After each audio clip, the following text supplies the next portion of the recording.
ಅಂತಂದ್ರೆ ಒಬ್ಬಟ್ಟಿಲ್ಲ ಅಂದ್ರೆ ಹೇಗಾಗುತ್ತೆ? ಈ ಜನುಮವೇ ದೊರಕಿದೆ ರುಚಿ ಸವಿಯಲು. ಕರ್ನಾಟಕದ ಸಾಂಪ್ರದಾಯಿಕ ಊಟಗಳಲ್ಲಿ ಒಬ್ಬಟ್ಟು ಊಟ ಅಥವಾ ಹೋಳಿಗೆ ಊಟ ಕೂಡ ಒಂದು ಸ್ಪೆಷಲ್. ಬಿಸಿ ಬಿಸಿ ಇದೆ ನಳಪಾಕ ದಿನ ದಿನ ನೂತನ. ನಮಸ್ತೆ ವೀಕ್ಷಕರೇ, ಇನ್ನೇನು ಯುಗಾದಿ ಸಮೀಪದಲ್ಲಿದೆ. ಯುಗಾದಿ ಅಂದ ತಕ್ಷಣ ನೆನಪಾಗೋದು ಹೋಳಿಗೆ ಅಥವಾ ಒಬ್ಬಟ್ಟು ಊಟ. ಯಾಕಂತಂದ್ರೆ ಕರ್ನಾಟಕದ ಸಾಂಪ್ರದಾಯಿಕ ಊಟಗಳಲ್ಲಿ ಒಬ್ಬಟ್ಟು ಊಟ ಅಥವಾ ಹೋಳಿಗೆ ಊಟ ಕೂಡ ಒಂದು ಸ್ಪೆಷಲ್ಲು. ಹಾಗೇನೆ ಯುಗಾದಿ ಅಂತಂದ್ರೆ ಒಬ್ಬಟ್ಟಿಲ್ಲ ಅಂದ್ರೆ ಹೇಗಾಗತ್ತೆ ಅಲ್ವಾ? ಮೊದಲು ಮನೆಯಲ್ಲಿ ಮಾಡುವಂತಹ ಸಿಹಿ ಏನು ಅಂತಂದ್ರೆ ಯುಗಾದಿಗೆ ಒಬ್ಬಟ್ಟು.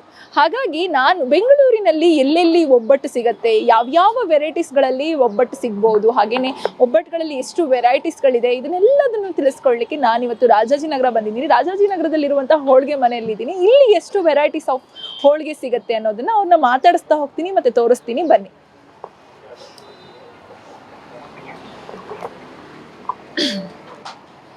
ನೋಡ್ತಾ ಇದ್ದೀರಾ ನೀವು, ಸಾಕಷ್ಟು ವೆರೈಟೀಸ್ ಆಫ್ ಹೋಳಿಗೆಗಳು ಕೂಡ ಇಲ್ಲಿ ಸಿಗ್ತಾ ಇದೆ. ಯಾಕಂದರೆ ಒಂದು ಸುಮಾರು 10ರಿಂದ 15 ವೆರೈಟೀಸ್ ಆಫ್ ಹೋಳಿಗೆಗಳಿದ್ದಾವೆ. ಕೋವಾ ಇರ್ಬೋದು, ಅಥವಾ ಕಾಯಿ ಹೋಳಿಗೆ ಇರ್ಬೋದು, ಅಥವಾ ಬೇಳೆ ಹೋಳಿಗೆ ಇರ್ಬೋದು. ಮತ್ತು ಅದೇ ರೀತಿಯಾಗಿ ಹೂರ್ಣಗಳನ್ನು ಮಾಡಿ ಇಲ್ಲೇ ರೆಡಿ ಮಾಡಿ ಒಬ್ಬಟ್ಟುಗಳನ್ನ ಮಾಡ್ತಾ ಇರುವಂಥದ್ದು.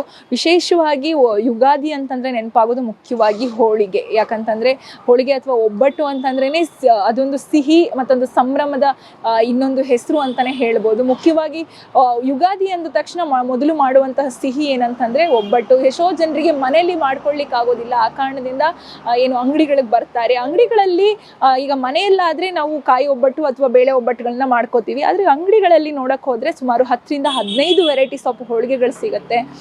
ಯಾಕಂತಂದ್ರೆ ಕಾಯಿ ಹೋಳಿಗೆ ಇರ್ಬೋದು, ಅಥವಾ ಸಕ್ಕರೆ ತುಪ್ಪದ ಹೋಳಿಗೆ ಇರ್ಬೋದು, ಚಾಕ್ಲೇಟ್ ಹೋಳಿಗೆಗಳಿರ್ಬೋದು, ಅಥವಾ ಖರ್ಜೂರ, ಪೈನಾಪಲ್, ಕೋವಾ, ಡ್ರೈ ಫ್ರೂಟ್ಸ್, ಬಾದಾಮಿ, ಬೇಳೆ ಹೋಳಿಗೆ, ಈ ರೀತಿಯಾಗಿ ಸಾಕಷ್ಟು ವೆರೈಟೀಸ್ ಆಫ್ ಹೋಳಿಗೆಗಳಿರುತ್ತೆ. ಹಾಗೆಯೇ ನಾನಿವತ್ತು ಬಂದಿರುವಂತಹ ರಾಜಾಜಿನಗರದ ಏನು ಹೋಳಿಗೆ ಮನೆಯಲ್ಲೂ ಕೂಡ ಸಾಕಷ್ಟು ಸುಮಾರು 10ರಿಂದ 15 ವೆರೈಟೀಸ್ ಆಫ್ ಹೋಳಿಗೆಗಳು ಕಾಣ್ತಾ ಇದ್ದಾವೆ. ನೀವು ನೋಡ್ತಾ ಇರ್ಬೋದು, ಇಲ್ಲೇ ಬಿಸಿ ಬಿಸಿಯಾಗಿ ಹೋಳಿಗೆಗಳನ್ನ ಮಾಡಿ ಜನರಿಗೆ ಕೊಡ್ತಾ ಇದ್ದಾರೆ. ಹಾಗೆಯೇ ಯುಗಾದಿಗೆ ಏನಾದರೂ ಸ್ಪೆಷಲ್ ಆಗಿ ಆರ್ಡರ್ ಮಾಡೋದಿದ್ರೆ ಅಥವಾ ಮನೆಯಲ್ಲಿ ಮಾಡ್ಕೊಳ್ಳಿಕ್ಕೆ ಆಗಿಲ್ಲ ಅಂತಂದರೆ, ಅಥವಾ ಸಾಕಷ್ಟು ಏನು ನಂಬರ್ಸ್ ಆಫ್ ಹೋಳಿಗೆ ಬೇಕಾದರೆ ಇಲ್ಲಿ ಬಂದು ಸಂಪರ್ಕಿಸ್ಬೋದು. ನಿಮ್ಮ ಯುಗಾದಿ ಹಬ್ಬನ ಇನ್ನಷ್ಟು ಸ್ಪೆಷಲ್ ಆಗಿ ಹೋಳಿಗೆ ಮನೆಯ ಜೊತೆ ಏನು ಸೆಲೆಬ್ರೇಟ್ ಮಾಡ್ಬೋದು ಅಂತ ಹೇಳ್ತಾ, ಯುಗಾದಿ ಹಬ್ಬಕ್ಕೆ ಅಡ್ವಾನ್ಸ್ ಹ್ಯಾಪಿ ಯುಗಾದಿ. ಎಲ್ಲರೂ ಕೂಡ ಹೋಳಿಗೆ ಮಾಡಿಕೊಂಡು ಚೆನ್ನಾಗಿ ಸಿಹಿ ತಿಂದು ಎಲ್ಲರೂ ಕೂಡ ಸಿಹಿ ಮಾತಾಡಿ ಅಂತ ಹೇಳ್ತಾ, ಇದಾಗಿತ್ತು ಈ ಹೊತ್ತಿನ ವಿಶೇಷ ಸುದ್ದಿ. ಇನ್ನಷ್ಟು ಸುದ್ದಿಗಾಗಿ ನೋಡ್ತಾ ಇರಿ guarantee news. Camera person Venkatesh ಜೊತೆ ಶಂಭಿ ಶೆಟ್ಟಿ.